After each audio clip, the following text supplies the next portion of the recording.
Last time I had the buttons wired up, but not the LEDs. But I have the wires now, and it works. Now, I know it looks very orange right now, but they are in fact red. It's just the camera that makes it look that way. Let's see if it still works. Should be the generic joystick USB. Not that one. Here we go.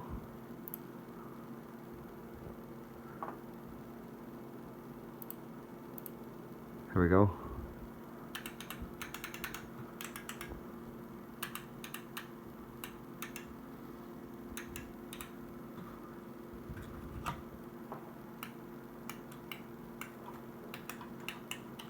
They all work. Great. Flip it over. It's not as complicated as it looks.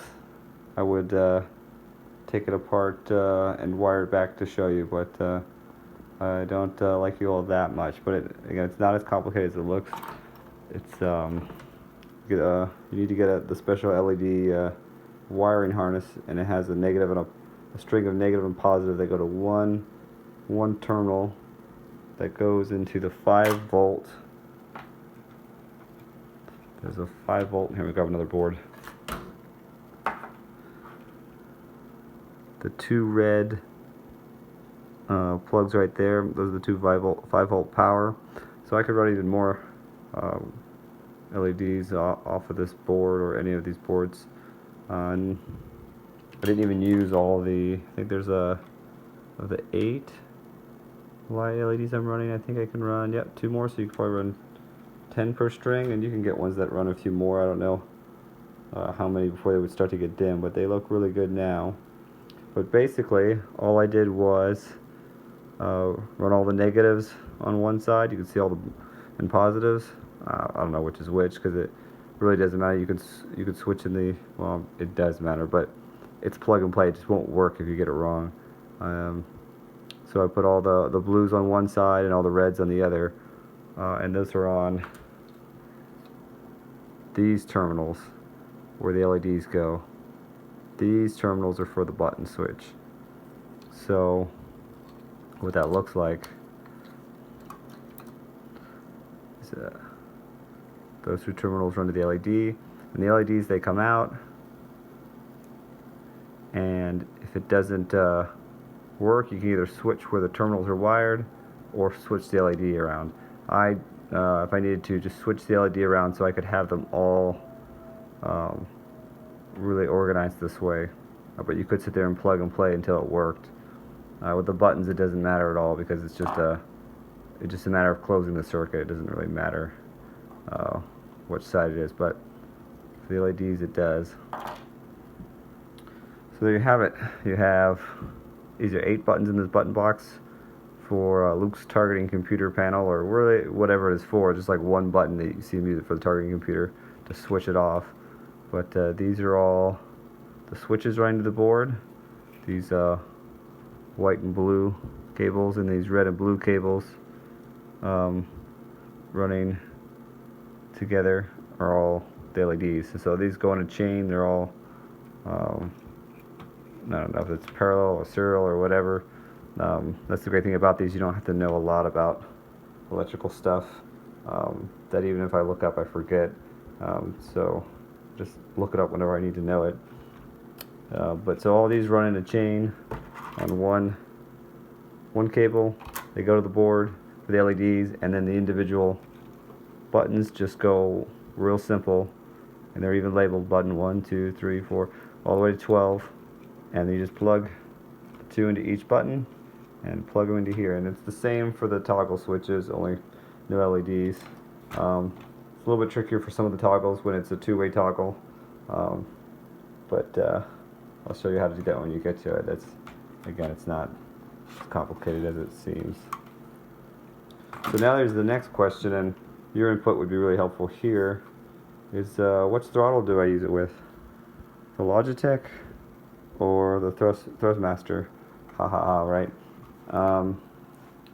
So it's not going to be mounted behind any of the throttles, but just to give an idea for aesthetics, it'll actually be over on the right panel with the throttle on the left. But obviously this throttle would have some type of panel placed over this to cover most of this logos, and just to make it look like hide this all underneath the panel, so just the throttle's on top. But this is newer than the Logitech.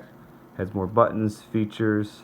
It doesn't have a mode selector like the Logitech does, but it just has more clickety-click buttons. And then the Logitech, also it's a slider though. It is actually not that bad smooth, and it's better when it's mounted. But the Logitech is more of a rocker, and that's just more comfortable, I think, precise. But not as many buttons, and two of the axes don't work. These two things here don't work, but it does have a mode selector, like 3 modes. And the LEDs, which are green, but I did find a program here that will let me change those to what I want. So let's change them all to match the X-Wing. That is, again, a lot more true to red than my camera is showing. And there's, of course, there's amber here, more orange looking, and I can even do individual buttons to different colors. And so, yeah, that's the, oh, and let's show you. I probably just have them all. The actual red one that on the bottom right here, that one actually looks closest to the buttons on this panel here that are red, just not on the camera. So that I wouldn't have to do much changing to the aesthetics of it, really, to match up with the rest of the simulator. So yeah, I'm not sure. I got this before I got the joystick that also came with the throttle, but this is not as new. It works great other than those 2 axes. And now that I know I can change the color of the LEDs, that's pretty cool. Still undecided though, so I don't know. Let me know what you think, pros and cons. And a split throttle. The X-Wing's multi-engine, but I don't really have 4 engine controls here, just 2, but it's still a thought that counts, I guess.